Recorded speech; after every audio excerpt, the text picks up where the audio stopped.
माता की ರಾಜ್ಯಾದ್ಯಂತ ವಸ್ನೂರು ನಮ್ಮ ರೈತರ ಮಠಗಳ ದೇವಸ್ಥಾನದ ಹಾಗೂ ಸಂಘ ಸಂಸ್ಥೆಗಳ ಆಸ್ತಿಯನ್ನ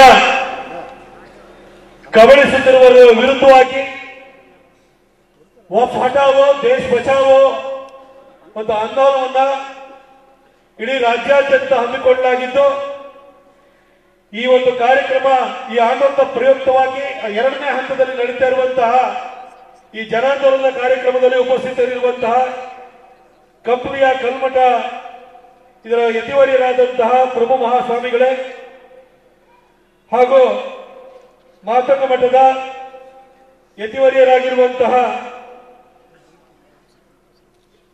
ಪೂಜ್ಯ ಸ್ವಾಮೀಜಿಯವರೇ, ಈ ಕಾರ್ಯಕ್ರಮದ ಕೇಂದ್ರ ಬಿಂದು ಇಡೀ ರಾಜ್ಯಾದ್ಯಂತ ವಕ್ಫ್ ವಿರುದ್ಧ ಹೋರಾಟದ ಮುಂದಾಳತ್ವವನ್ನು ವಹಿಸಿಕೊಂಡು ನಿಮ್ಮೆಲ್ಲರಿಗೂ ಕೂಡ ನಿಮ್ಮ ಆಸ್ತಿಯನ್ನು ರಕ್ಷಣೆ ಮಾಡಿಕೊಡುವಂತಹ ವಾಗ್ದಾನವನ್ನು ಮಾಡ್ತಾ ಇರುವಂತಹ ಬಿಜೆಪಿಯ ಅತ್ಯಂತ ಜನಪ್ರಿಯ ನೇತಾರರಾದಂತಹ ಬಸವನಗೌಡ ಪಾಟೀಲ್ ಯತ್ನಾಳ್ರೆ, ಇದುವರೆಗೂ ನಿಮ್ಮನ್ನು ಉದ್ದೇಶಿಸಿ ಮಾತನಾಡಿದಂತಹ ನಮ್ಮ ಪಕ್ಷದ ನೇತಾರರು ಈ ಒಂದು ಅಭಿಯಾನಕ್ಕೆ ಸೂಕ್ತ ರೂಪುರೇಷೆ ಮಾರ್ಗದರ್ಶನವನ್ನ ಮಾಡ್ತಾ ಇರುವಂತಹ ಮಾಜಿ ಸಚಿವರಾಗಿರುವಂತಹ ಅರವಿಂದ್ ಲಿಂಬಾವಳಿ ಸಾಹೇಬ್ರೆ, ಈ ವೇದಿಕೆಯಲ್ಲಿ ಉಪಸ್ಥಿತರಿರುವಂತಹ ಕೇಂದ್ರದ ಮಾಜಿ ಸಚಿವರು, ನಮ್ಮ ದಾವಣಗೆರೆ ಭಾಗದಲ್ಲಿ ನಮ್ಮ ಪಕ್ಷವನ್ನ ಕಟ್ಟಿ ಬೆಳೆಸಿರುವಂತಹ ಸಿದ್ದೇಶ್ವರಣ್ಣ ಅವರೇ, ವಕ್ಫ್ ಬಗ್ಗೆ ಆಳವಾದ ಅಧ್ಯಯನವನ್ನು ಮಾಡಿ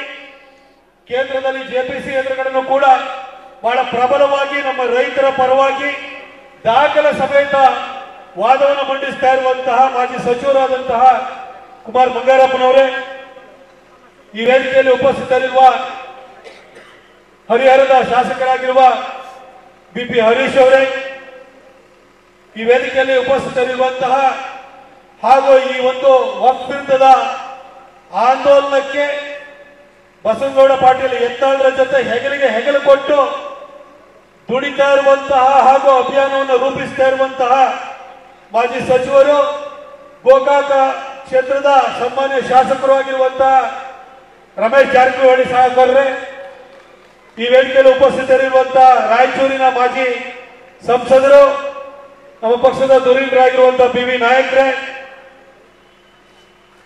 ನಮ್ಮ ಪಕ್ಷದಲ್ಲಿ ಎಬಿಪಿಯಿಂದ ಬಂದು ಇವತ್ತು ನಮ್ಮ ಮಿತ್ರಕೂಟವಾಗಿರುವಂತಹ ಎನ್ಡಿಎ ಮೈತ್ರಿಯಲ್ಲಿ ನಮ್ಮ ನಾಯಕರಾಗಿರುವಂತಹ ಎನ್ ಆರ್ ಸಂತೋಷ್ ಅವರೇ,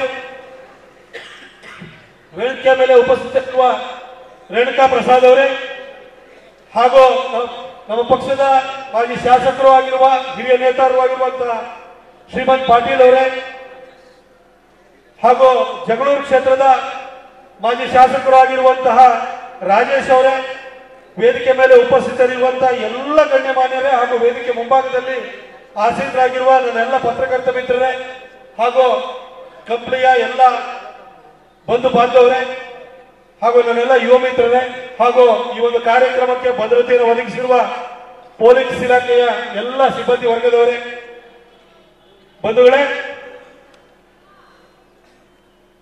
ಸಾಮಾನ್ಯವಾಗಿ ರಾಜಕಾರಣಿಗಳು ಅಂತಂದ್ರೆ ರಾಜಕೀಯದ ಲಾಭ ಲೆಕ್ಕಾಚಾರವನ್ನು ಹಾಕೊಂಡೆ ಹೋರಾಟವನ್ನು ಮಾಡ್ತಾರೆ, ಧ್ವನಿಯನ್ನು ಎತ್ತುತ್ತಾರೆ, ಮೀಡಿಯಾಗಳಿಗೆ ಹೇಳಿಕೆಯನ್ನು ಕೊಡ್ತಾರೆ. ಇದನ್ನೇ ನೋಡ್ಕೊಂಡು ಬಂದಿರೋದು. ಸಂದರ್ಭಕ್ಕೆ ತಕ್ಕಾಗಿ ಮಾತಾಡ್ತಿರ್ತಾರೆ. ಸಂದರ್ಭಕ್ಕೆ ತಕ್ಕಾಗಿ ಹೇಗೆ ಮಾತಾಡ್ತಾರೆ ಅನ್ನೋದಕ್ಕೆ 2023 ಹೋಗಿ 2023 ಬಂದಾಗ ಅಲ್ಲಿಂದ ಮೇಕೆದಾಟುಗೆ ನಾವು ಅಣೆಕಟ್ಟೆ ಕಟ್ಟಿಬಿಡ್ತೀವಿ, ನಮ್ಮ ನೀರು ನಮ್ಮ ಹಕ್ಕು ಅಂತ ಹೇಳಿ ಡಿ.ಕೆ. ಶಿವಕುಮಾರ್ ಅವರು ಪಾದಯಾತ್ರೆಯನ್ನು ಕೈಗೊಂಡಿದ್ದು ನಾವು ನೋಡಿದ್ದೀವಿ. ಅಧಿಕಾರಕ್ಕೆ ಬಂದು 1.5 ವರ್ಷ ಆಯಿತು, ಮೇಕೆದಾಟು ಬಗ್ಗೆ ಸತ್ಯ ಇಲ್ಲ. ಮೇಕೆದಾಟು ಯೋಜನೆ ಆಗಬೇಕು ಅಂತ ಹೇಳಿದ್ರೆ ತಮಿಳುನಾಡು ಹೋಗ್ಬೇಕು, ಪಾಂಡಿಚೇರಿ ಹೋಗ್ಬೇಕು, ಕೇರಳ ಹೋಗ್ಬೇಕು. ಅಷ್ಟು ಭಾಗದಲ್ಲೂ ಕೂಡ ಕಾಂಗ್ರೆಸ್ಸಿನ ಮಿತ್ರ ಪಕ್ಷಗಳಲ್ಲಿ ಅಧಿಕಾರದಲ್ಲಿವೆ. ಆದ್ರೆ ಅಧಿಕಾರಕ್ಕೆ ಬಂದಾದ ನಂತರ ಮಿತ್ರ ಪಕ್ಷಗಳನ್ನ ಅವರು ಮನವೊಲಿಸಲಿಕ್ಕೆ ಹೋಗ್ಲಿಲ್ಲ. ಇವಾಗಲೂ ಕೂಡ ಮೋದಿ ಸರ್ಕಾರದ ಹತ್ರ ಬೆರಳು ತೋರಿಸ್ತಾ ಕೂತಿದ್ದಾರೆ. ಅಧಿಕಾರಕ್ಕೆ ಬರೋದಕ್ಕಿಂತ ಮೊದಲು 40% ಅಂತ ಹೇಳಿ ಊರಿಗೆಲ್ಲ ತಮಟೆ ಹೊಡೆದ್ರು. ಆದ್ರೆ ಅಧಿಕಾರಕ್ಕೆ ಬಂದು 1.5 ವರ್ಷ ಆಯ್ತು. 1.5 ವರ್ಷ ಆದ್ಮೇಲೂ ಕೂಡ ಯಾವ ತನಿಖೆನೂ ಆಗಲಿಲ್ಲ. 40% ಬಗ್ಗೆ ಒಂದು ಸಣ್ಣ ಸಾಕ್ಷ್ಯಾಧಾರ ನೋಡಲಿಲ್ಲ. PSI ಹಗರಣದ ಬಗ್ಗೆ ಮಾತಿತ್ತು, ಬಿಟ್ ಕಾಯಿನ್ ಬಗ್ಗೆ ಮಾತಿತ್ತು. ಇವಾಗ ಏನಾದ್ರೂ ಸಭೆ ಸಮಾರಂಭ ನಡೀತು ಅಂತ ಹೇಳಿದ್ರೆ DK ಶಿವಕುಮಾರ್ ಅವರು ಇರ್ಬೋದು, ಸಿದ್ದರಾಮಯ್ಯರವರು ನಾವು ತನಿಖೆ ಮಾಡಿಸ್ತೀವಿ, ಜೈಲಿಗೆ ಕಳಿಸ್ತೀವಿ, ಬಿಚ್ಚಿಡ್ತೀವಿ. ಏನ್ ಬಿಚ್ಚಿಟ್ಟು ಇಷ್ಟಿಂದವರೆಗೂ 1.5 ವರ್ಷ ಆದ್ರೆ ಈ ಅಡ್ಜಸ್ಟ್ಮೆಂಟ್ ರಾಜಕಾರಣಿಗಳ ಇಡೀ ಕರ್ನಾಟಕದಲ್ಲಿ ತುಂಬಾ ತುಂಬಿದ್ದಾರೆ. ಯಾರ್ಯಾರ್ದು ಬಿಚ್ಚಿಡಲ್ಲ ತಿಳ್ಕೊಬಿಡಿ. ಎಲ್ಲಾ ಸ್ಟಾಫ್ ಸೀನಿಯರ್ ಲೀಡರ್ಸ್ ಗಳೆಲ್ಲರೂ ಅಡ್ಜಸ್ಟ್ಮೆಂಟ್ ಅಲ್ಲಿ ಇರುವಂತವ್ರು. ಹಾಗಾಗಿಯೇ ಈ ಅಡ್ಜಸ್ಟ್ಮೆಂಟ್ ರಾಜಕಾರಣವನ್ನ ಅದರ ವಿರುದ್ಧವಾಗಿ ಇವತ್ತು ನಮ್ಮ ರೈತರಿಗೆ, ನಮ್ಮ ಮಠಮಾನ್ಯಗಳಿಗೆ, ನಮ್ಮ ದೇವಸ್ಥಾನಗಳಿಗೆ, ನಮ್ಮ ಸಾಮಾನ್ಯ ಜನರಿಗೆ, ಸಂಘ ಸಂಸ್ಥೆಗಳಿಗೆ ನ್ಯಾಯನ ಕೊಡಿಸ್ಬೇಕು. ಇಲ್ಲ ಅಂತಂದ್ರೆ ಈ ಅಡ್ಜಸ್ಟ್ಮೆಂಟ್ ರಾಜಕಾರಣಿಗಳು ಹೋರಾಟನೂ ಕೂಡ ಹಲ್ಲಾಡಿಸ್ಬಿಡ್ತಾರೆ. ವಾಲ್ಮೀಕಿ ಹೋರಾಟ ಹಲ್ಲಾಡಿದಾಗೆ ಅಂತ ಹೇಳ್ಬಿಟ್ಟು ನಾವಿವತ್ತು ಈ ಒಂದು ಅಭಿಯಾನವನ್ನು ಕೈಗೊಂಡಿದ್ದೀವಿ ಬಂಧುಗಳೇ. ಇದು 2ನೇ ಹಂತದ ಅಭಿಯಾನ.